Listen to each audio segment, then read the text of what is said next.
Markets change their behavior faster than people can change their minds.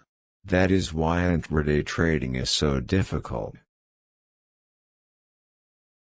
The expectation that you bring with you in trading is often the greatest obstacle you will encounter. You will never find fulfillment trading the markets if you don't learn to appreciate and be satisfied with what you already have. Trading is a psychological game. Most people think they are playing against the market, but the market doesn't care. You're really playing against yourself.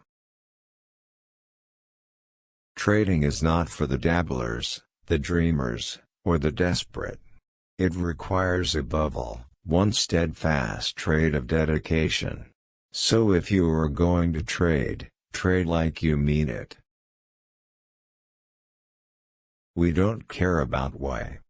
Real traders only have the time and interest to care about what, and when, and if, and then. Why is for pretenders. Compound interest is the eighth wonder of the world. He who understands it, earns it. He who doesn't pay it.